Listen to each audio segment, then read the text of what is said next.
I'm coming home. I'm coming home. Tell the world I'm coming.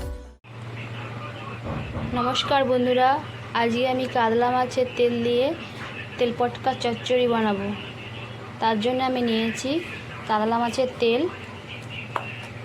আর পেঁয়াজ কুচি, লঙ্কা কুচি, আলু কুচানো, একটা আলু কেটে নিয়েছি আর বেগুন কুচো।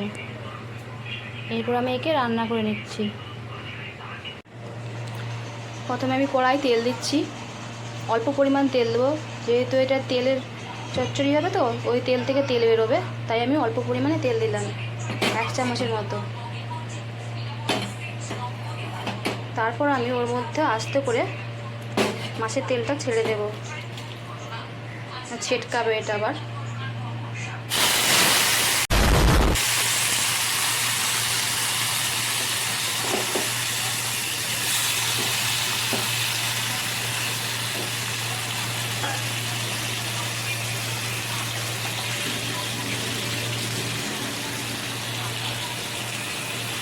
নুন হলুদ মাখিয়ে নিয়েছিলাম তেলটা, তাই তো নুন হলুদ আর দেবো না।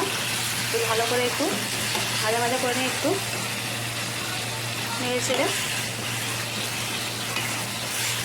ভাজা ভাজা হয়ে গেলে পরে তারপর আমি ওর মধ্যে আলু, বেগুন, পেঁয়াজ, কাঁচা লঙ্কা দিয়ে দেবো।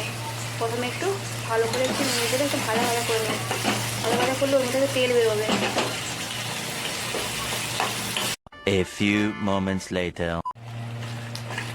ভাজা ভাজা হয়ে এসছে, তেল বেরিয়েছে ওর মধ্যে থেকে। এবার আমি ওর মধ্যে কোচানো আলু আর বেগুনটা দিয়ে দেব।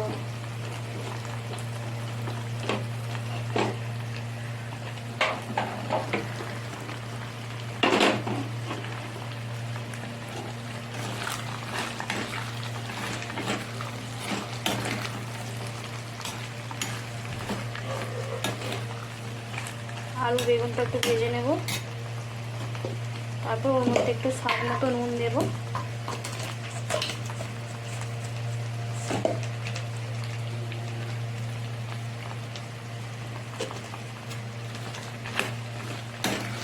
আলু বেগুনটা ওই তেলের সাথে আমি ভালো করে ভেজে নেব, তেল পটকার সাথে।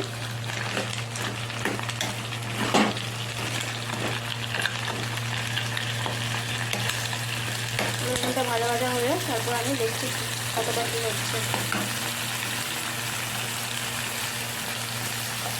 One eternity later. আলু বেগুনটা তেল পটকার সাথে ভাজা ভাজা হয়ে এসছে। এরপর আমি দিয়ে দেবো এর মধ্যে পেঁয়াজ কোচানো আর লঙ্কা কোচানো দিয়ে ভালো করে নেড়ে চেড়ে ভাজা ভাজা করে নেব।